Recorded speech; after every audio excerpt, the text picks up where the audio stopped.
Ainsley Boarding School Part 1, The Silent Deaths.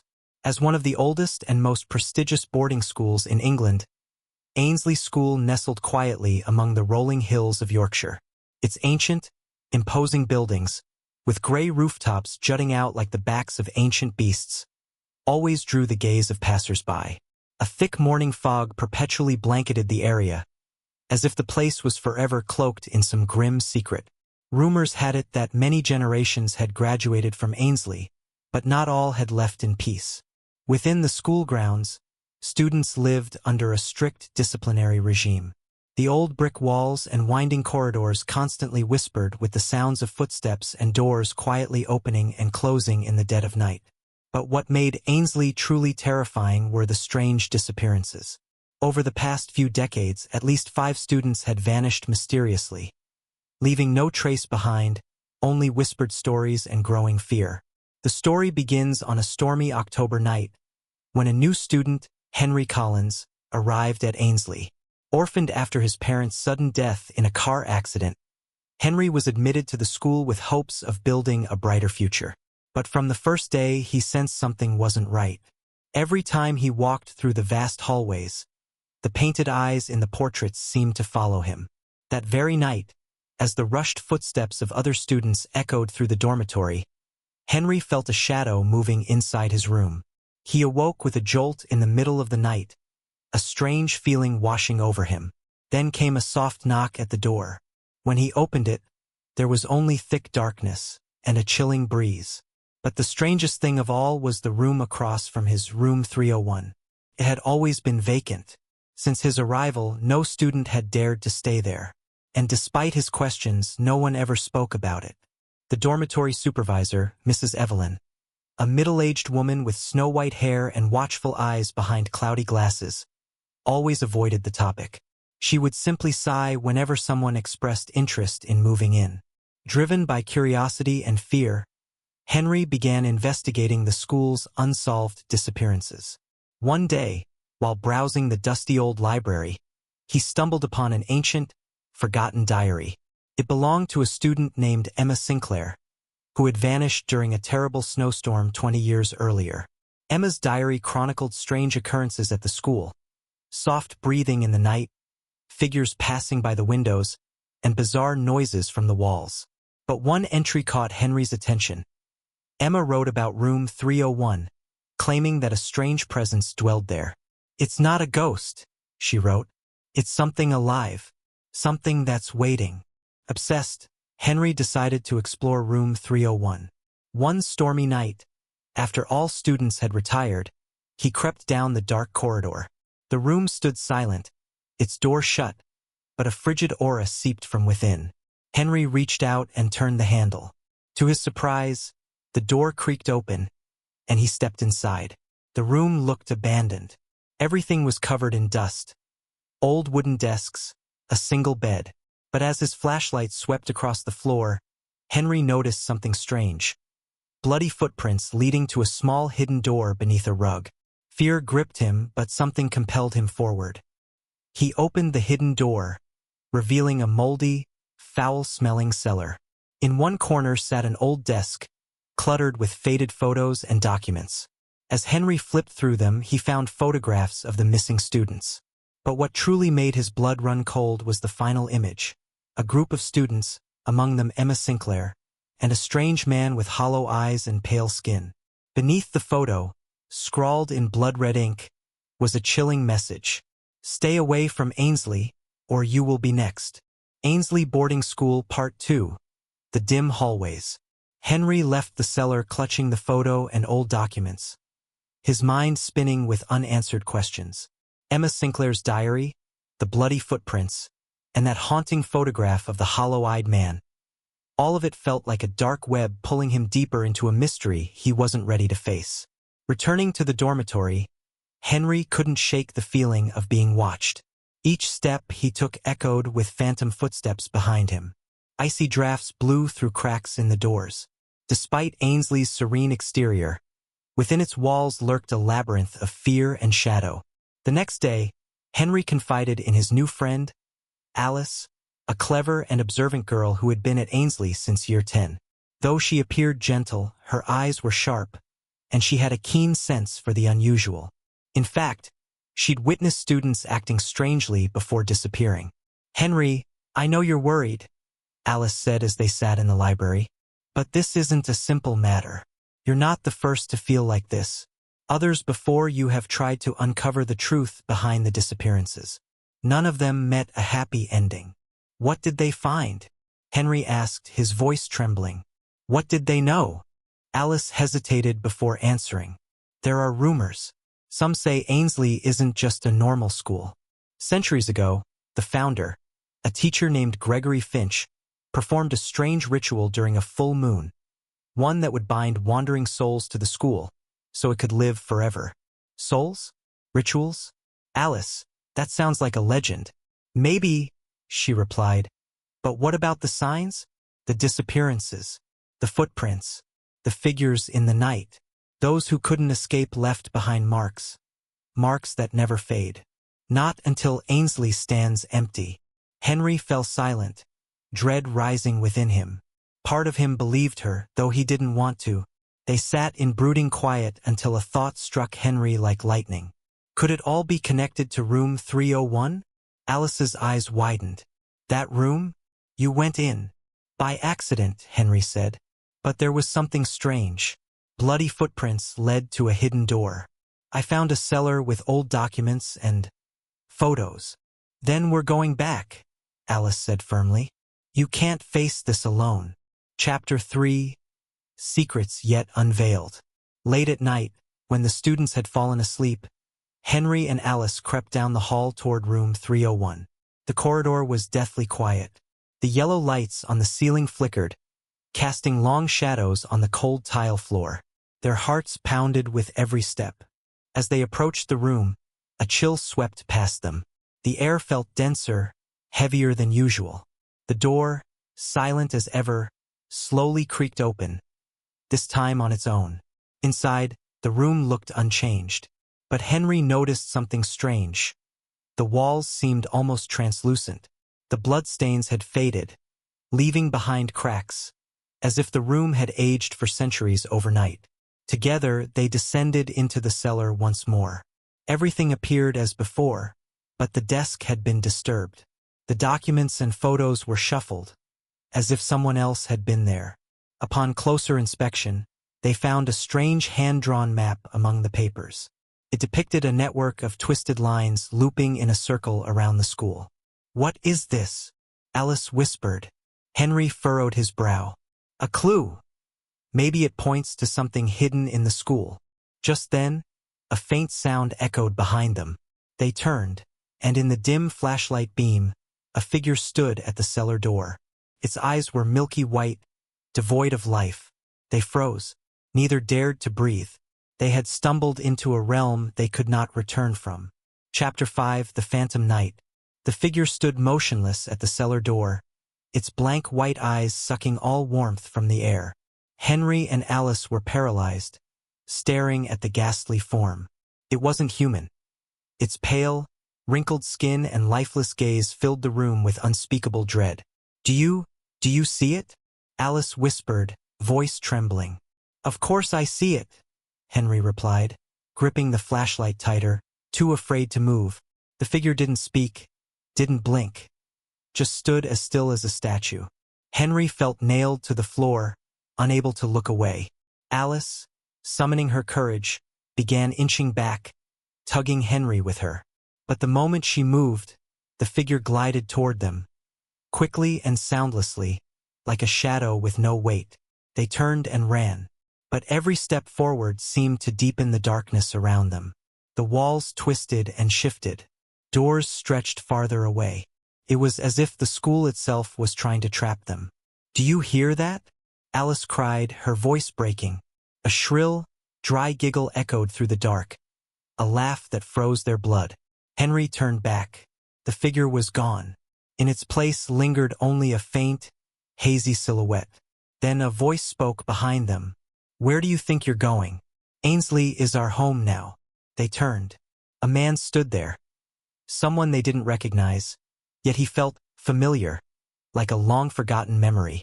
His skin was pale, his eyes empty, cold. "Who are you?" Henry asked, trying to steady his voice. The man smiled. It was not a kind smile. "I am the one who created Ainsley, and I will protect it, at any cost." With every word, the space around them contracted. The walls pressed inward. The cellar warped, turning into a suffocating void. "What are you saying?" Alice demanded, her voice desperate. "Ainsley survives by sacrifice," the man replied. "By the souls of those who are no longer here. You think you can leave? You are already a part of it. Once you enter Ainsley, there is no." Chapter 6. The Hidden Truth. The next morning, Henry awoke in his dorm room, sweat dripping from his forehead. He gasped for breath, looking around and realizing he was still at Ainsley School. Yet everything that had happened the night before felt like a dream. But when he looked down at his wrist, he saw a deep wound, a long, thin cut, with fragments of metal glinting under the morning light. Alice hadn't returned to their room all night. There was no sign of her anywhere. Henry made the immediate decision to go find her. But as he stepped into the corridor, he sensed something was deeply wrong. All the dormitory doors were tightly shut, and there was not a single sound to be heard. He passed by classrooms, the library, and the sports grounds, yet saw no one. Everything was still, as if time itself had stopped. Suddenly, he heard footsteps behind him. Henry turned around, and from the shadows of the long hallway, a figure approached. It was Alice, but as she drew near, her expression was blank. Her eyes had lost their light. "Alice, are you okay?" Henry called out, alarmed. But Alice only smiled. A strange, eerie smile, not the warm one he knew so well. "You've done it," she said, her voice low and distorted, nothing like her usual tone. "There's no going back now." Henry's heart clenched. He couldn't make sense of what was happening. But one thing was certain. Everything, including Alice, Ainsley School, and the secrets behind it, had passed the point of no return. Chapter 7. The Gates of Hell Open. From this point on, the journey to uncover Ainsley's secrets would become more horrifying than ever. The mysteries that Henry and Alice had unearthed were only the tip of the iceberg. The real answers about the disappearances, the strange teachers, and the supernatural occurrences would slowly be revealed. But would they survive it? The truth wasn't in the books, nor in the stories of the dead. It lay at the very heart of Ainsley itself, where souls and life were trapped in a dark curse that could never be undone. Chapter 7. A New Discovery. A cold wind blew through the old hallways of the boarding school. Henry and Alice stood silently in front of an abandoned classroom door, sensing an unseen force holding them back. The space around them felt frozen in time, broken only by the echo of their footsteps. "We have to go in," Alice whispered, her eyes fixed on the rusty lock. Henry nodded, gripping the door handle tightly. As the door creaked open, a wave of icy air burst forth, as though the room had been sealed off for centuries. Inside was a dim, decaying space filled with books and documents that had long since rotted with time. But in the center of the room stood an old wooden desk, and atop it lay a weathered journal. This was the journal they'd heard whispers about for so long, the one belonging to the teacher who had vanished years ago, said to have encountered strange supernatural phenomena. "This is it," Henry murmured, staring intently at the book. He could feel the tension radiating from its worn cover. Alice stepped forward, but she sensed a presence in the air. Something not quite visible, yet undeniably there. A faint, ghostly light seemed to emit from the journal itself. With trembling hands, she opened the first page. November 12th. I finally found a clue. Strange symbols have appeared in the school's laboratory. They seem to be an ancient language I can't decipher. Someone must have known this would happen. I can't get out. They're watching me. What did he write? Alice asked, her voice anxious. Why are there strange symbols? We have to find out, Henry replied. It looks like he discovered something big, and maybe those symbols are the key to it all. As Alice turned the pages, the writings became more cryptic and disturbing. November 20th. Everything is changing. The nightmares are getting worse. Last night, I saw glowing red eyes in the darkness, watching me, stalking me. I've started hearing whispers in the walls. I can't believe I'm still living in this place. A chill filled the air. Henry and Alice looked at each other, dread rising inside them. What had happened to the teacher before he disappeared? Why were there whispers in the walls? Henry placed the journal back on the desk, his eyes scanning the final lines. But before he could speak, a strange noise echoed behind them. The classroom door slammed shut. The lights flickered. "We're out of time," Henry said urgently. "We have to go." Alice panicked, grabbed his arm. They rushed toward the door, but behind them, something stirred in the shadows. A blurry figure stood there, glowing red eyes, a face too distorted to recognize. "No, it can't be," Alice whispered, gasping for breath. Chapter 8. The Secret of the Eyes. Henry and Alice ran through the pitch-black corridor, their footsteps pounding in the silence. Whatever was chasing them felt more real with each passing second. They couldn't tell if it was their minds playing tricks on them or if the horrors were truly there. But when they stumbled into a small storage room, the ghostly image still lingered in their minds. "They're watching us," Henry whispered, his eyes wide as he scanned the room. Alice dropped to her knees and rummaged through her backpack. She found an old flashlight and turned it on. The room was filled with dusty shelves and piles of ancient books and documents. But something in the far corner caught her eye. A large mirror, covered in grime. The glass reflected the dim beam of her flashlight. But strangely, neither she nor Henry appeared in the mirror. Only glowing red eyes, peering from the shadows. Chapter 9. Creatures from the Dark. The flashlight flickered as Alice and Henry faced the ancient mirror. The red eyes were no longer just reflections. They were moving, shifting behind the grime as if something was alive within the glass. Suddenly, a cold, hollow laugh echoed through the room, freezing the air around them. What are they?" Alice asked, barely breathing, her eyes locked on the mirror. Henry didn't answer. A creeping dread clutched at him.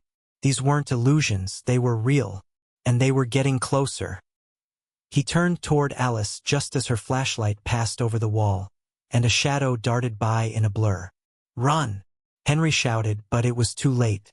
An icy hand grabbed Alice's shoulder, yanking her away. She screamed, but her voice was swallowed by the unnatural sounds around them. The room began to shift. Cracks appeared in the walls, spreading like veins, as if the building itself was alive. The red eyes were no longer confined to the mirror. They were everywhere, watching. Shadowy creatures, undefined but menacing, emerged from the darkness.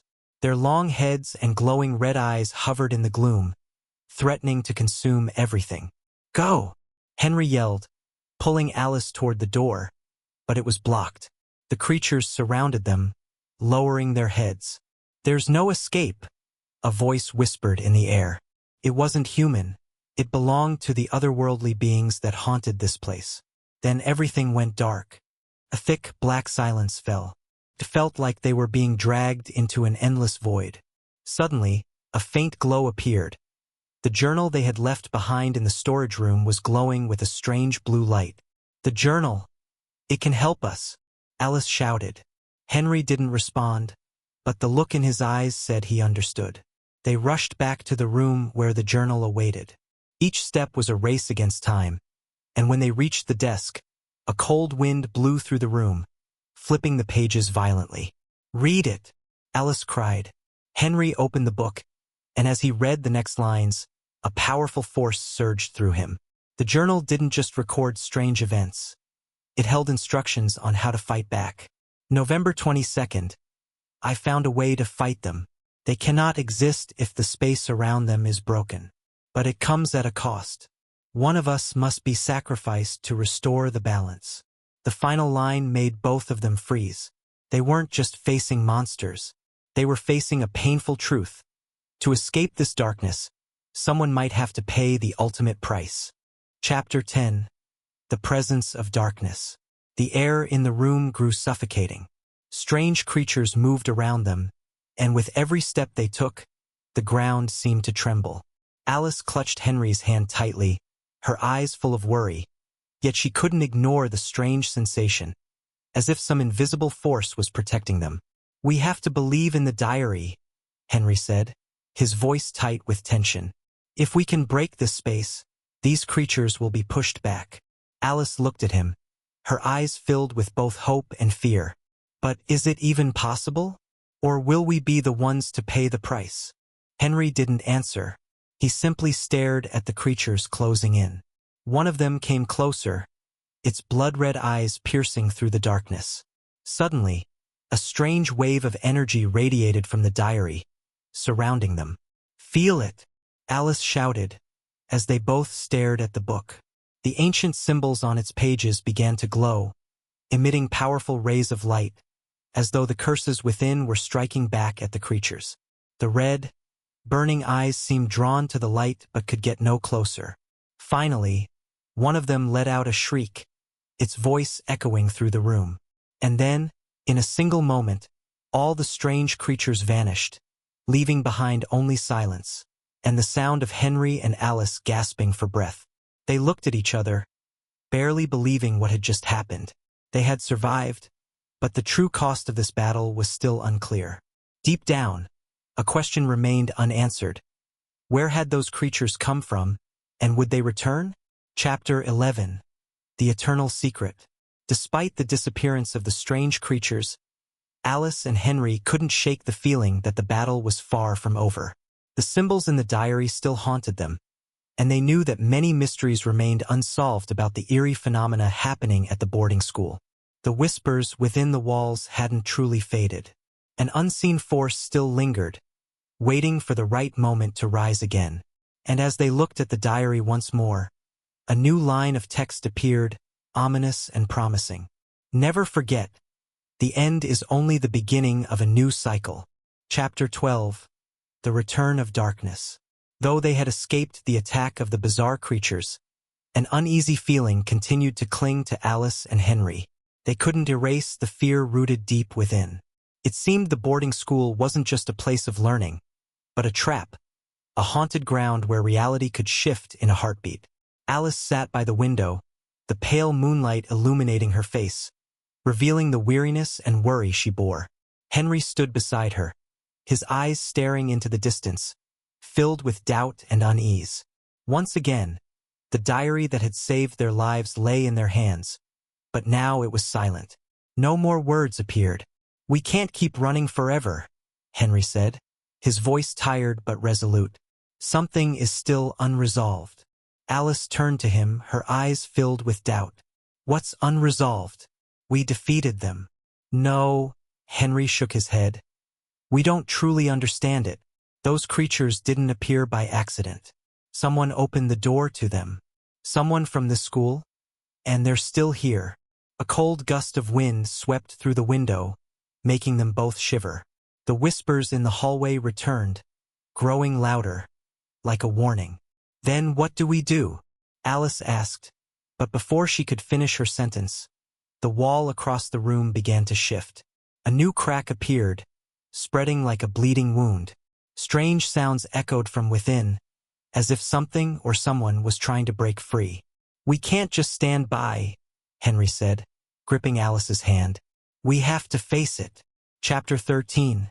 The Pitch-Black Face. They rushed down the dark corridor, each step seeming to awaken slumbering spirits. As they neared the area where they had once found the mirror, the sounds grew louder, eerie laughter from unseen creatures deep below. Suddenly, the corridor seemed to change. It no longer resembled a school. Everything around them transformed into something else, a space where time and dimension twisted. The walls blurred and sharpened in turns, as if another door had opened, transporting them to a realm of ghosts and strange beings waiting in the shadows. At the end of the hallway, the cracked wall split apart, revealing a massive black shadow. It wasn't a creature, but a colossal face formed from swirling dark clouds. Its eyes glowed red, flickering like flames. Though it had no clear form, both Alice and Henry felt its overwhelming presence. "Alice, Henry, why have you come here?" The voice came from the shadow, cold as death. "We came to end this." Henry shouted, though his voice lacked strength. It felt like the entity was draining his very life. Alice stared into the eyes of the shadow and, for a brief moment, she saw something horrifying. It was the face of the missing teacher.